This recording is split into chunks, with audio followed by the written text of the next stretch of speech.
اگر آپ موٹر وے پر M2 اسلام آباد کی طرف سے لاہور آئے ہیں تو ٹول پلازے پر 1 درجن سے زائد بوتھ ہیں. ہر بوتھ میں ایک محتاط اندازے کے مطابق 1 منٹ میں 6 گاڑیاں گزرتی ہیں اور یہی ایک بوتھ 1 گھنٹے میں 360 گاڑیوں کی گزرگاہ ہے. اسی طرح 12 عدد بوتھ سے 4320 گاڑیاں 1 گھنٹے میں گزرتی ہیں اور 24 گھنٹوں میں تقریباً 1,03,680 گاڑیاں گزرتی ہیں. اسلام آباد سے لاہور تک ایک کار کا ٹیکس 1,000 روپیہ ہے اور اسی طرح بڑی گاڑیوں کا 4-5 ہزار تک ٹیکس چلا جاتا ہے. ہم اگر ایوریج ایک گاڑی کا ٹیکس صرف 1,000 روپیہ بھی لگائیں تو اس حساب سے 24 گھنٹوں کے اندر یہ پلازا کم از کم 10.5 کروڑ روپے جنریٹ کرتا ہے. اس طرح ملک بھر کے موٹر وے اور ہائی ویز پر ان ٹول پلازوں کی تعداد گن لیں اور پھر ان کو کروڑوں سے ضرب دیں تو صرف ٹول ٹیکس کی مد میں روزانہ کے حساب سے اربوں روپے حکومت کے خزانے میں جمع ہو رہے ہیں. آپ جس گاڑی میں سفر کر رہے ہیں اس میں پیٹرول کی مد میں کم از کم 1 لیٹر پر 50 روپے ٹیکس کاٹا جا رہا ہے. آپ حساب کریں کہ روزانہ لاکھوں گیلن کے حساب سے جو پیٹرول ڈیزل کنزیوم ہو رہا ہے اس کا ٹیکس بھی روزانہ اربوں روپے کے حساب سے حکومت کے خزانے میں جا رہا ہے.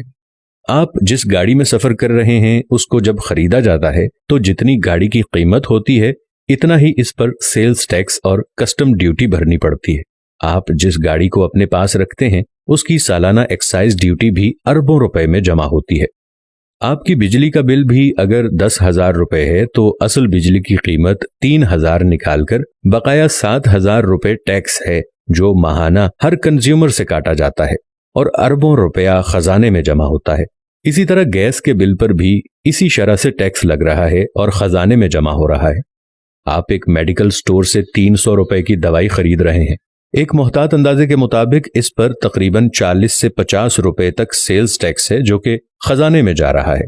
آپ ہوٹل میں کھانا کھا رہے ہیں اور آپ کا 5,000 بل آ گیا تو اس پر تقریباً 500 کے قریب آپ سے ٹیکس کاٹا جائے گا. آپ اپنے مکان کا نقشہ پاس کروا رہے ہیں اور آپ کسی بھی ڈیولپمنٹ ادارے کے دفتر میں جائیں تو لوگوں کی قطاریں لگی ہوئی ہوں گی جن سے 40 سے 50 ہزار روپے فی نقشہ فیس جمع کی جائے گی. یہ بھی خزانے میں جمع ہوتا ہے. آپ جس گھر میں رہتے ہیں اس گھر کا سالانہ ٹیکس آپ نے خزانے میں الگ سے جمع کرانا ہوگا. آپ گھر کے لیے گروسری کی خریداری کر رہے ہیں اس پہ بھی آپ نے ٹیکس دینا ہوگا. اگر آپ پڑھ رہے ہیں اور اپنے لیے کتابیں اور پینسلیں خرید رہے ہیں اس پر بھی آپ ٹیکس دے رہے ہیں. آپ کسی سیاحتی ٹور پر جا رہے ہیں تو کئی جگہوں پر ناکے لگے ہوئے ہوتے ہیں اور TMA کے نام سے آپ پر ٹیکس لیا جا رہا ہوتا ہے. آپ بینک میں پیسے جمع کرواتے ہیں یا نکالتے ہیں اس پر بھی آپ نے ٹیکس دینا ہوگا. حتیٰ کہ آپ مر گئے ہیں اور ڈیتھ سرٹیفکیٹ بنوانے کے لیے آپ کے عزیز و اقارب کو ٹیکس دے کر یہ سرٹیفکیٹ لینا پڑے گا. اس کے علاوہ حکومت کے پاس ایسے بے شمار اثاثے ہیں جنہیں بیچ کر اربوں روپے حکومت کے خزانے میں جا رہے ہیں. جیسا کہ حال ہی میں اسلام آباد کے بلو ایریا میں CDA نے اپنے چند کنال کا پلاٹ 8 ارب روپے میں بیچ دیا. یہ نہ پہلا پلاٹ تھا اور نہ ہی آخری پلاٹ ہے.